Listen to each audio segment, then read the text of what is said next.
Mari memohon rahmat Tuhan agar kita mau dan tekun merawat bait Allah, yaitu diri kita sendiri.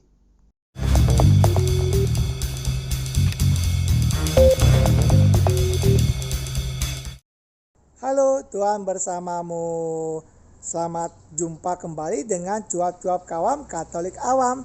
Apa kabar Bapak dan Ibu, kakak dan adik, saudara-saudara, teman-teman dan rekan-rekan semua? Semoga baik adanya, sehat dan bahagia.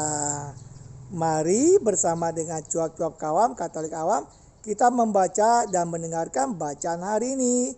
Ingatlah untuk memberikan like, komentar, dan share kepada yang lain, sehingga orang lain juga bisa membaca dan mendengarkan bacaan hari ini. Mari kita hening sejenak sebelum kita membaca. Inilah Injil Yesus Kristus menurut Lukas bab 19 ayat 41 sampai 44. Dan ketika Yesus telah dekat dan melihat kota itu, ia menangisinya. Katanya, "Wahai, betapa baiknya jika pada hari ini juga engkau mengerti apa yang perlu untuk damai sejahteramu. Tetapi sekarang hal itu tersembunyi bagi matamu. Sebab akan datang harinya bahwa musuhmu akan mengelilingi engkau dengan kubu, lalu mengepung engkau dan mengimpit engkau dari segala jurusan.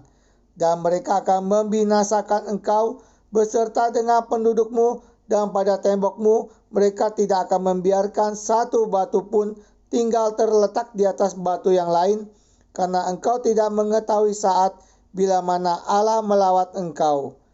Demikianlah sabda Tuhan. Terpujilah Kristus.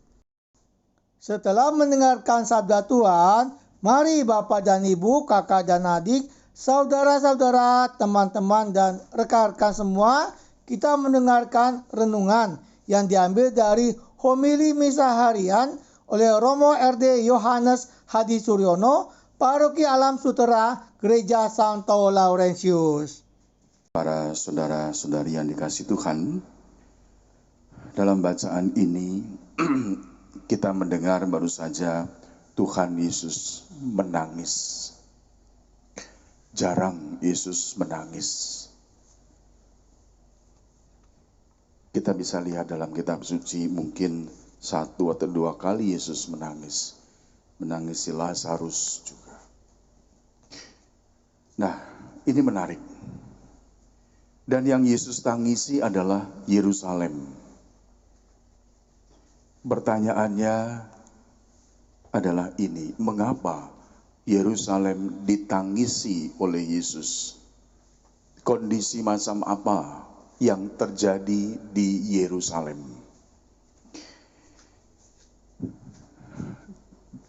Kondisi yang ada dalam Yerusalem adalah banyak orang Yerusalem melakukan banyak hal untuk Allah. Banyak melakukan hal untuk Allah. Tetapi tidak tahu bagaimana cara mendapatkan damai sejahtera. Ini yang dikatakan dalam bacaan Injil. Memang mereka banyak sekali berkorban, memberikan korban persembahan dalam bait Allah. Itu tidak disangkal, karena menjadi salah satu kewajiban bangsa Israel.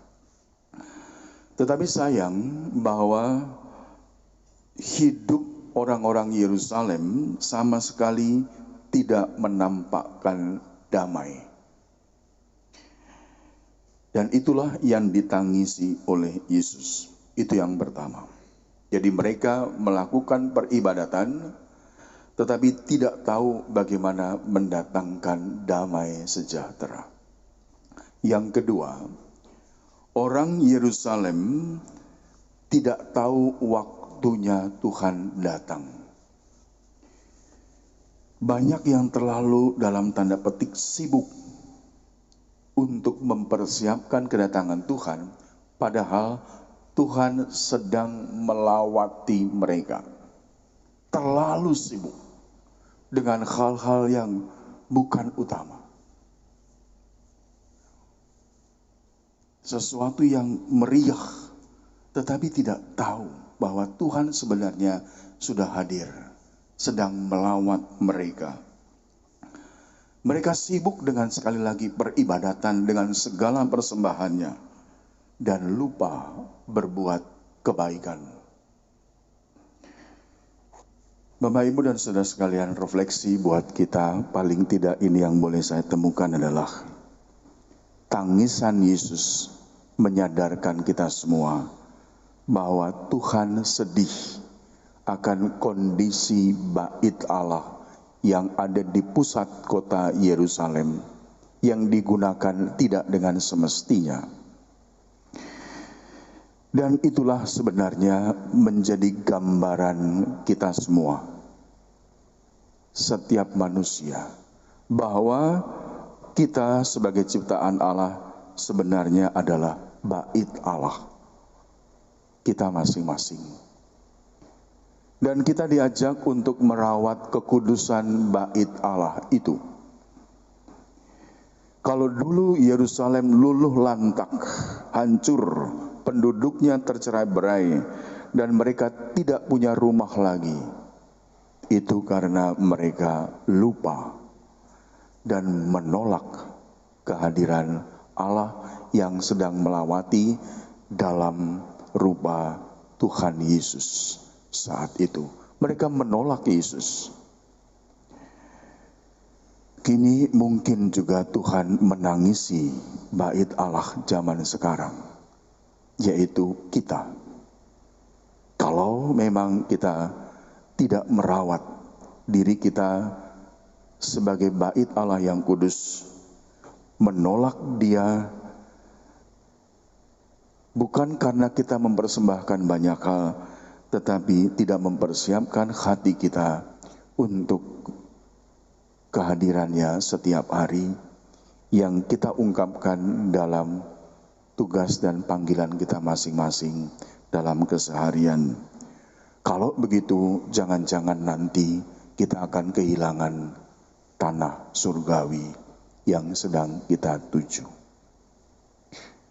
Mari kita mohon rahmat Tuhan supaya kita mau dan tekun merawat bait Allah-Nya yang adalah kita sendiri.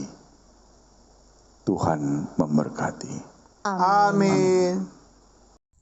Tuhan bersamamu. Terima kasih Bapak dan Ibu, kakak dan adik, saudara-saudara, teman-teman dan rekan-rekan semua yang telah ikut membaca dan mendengarkan bacaan hari ini. Ingatlah untuk memberikan like, komentar, dan share kepada yang lain sehingga mereka dapat membaca dan mendengarkan juga serta mendapatkan berkat belas kasih dari Tuhan. Sampai jumpa kembali dengan cuap-cuap kawam, Katolik awam. Salam sehat, sejahtera, dan bahagia. Tuhan memberkati.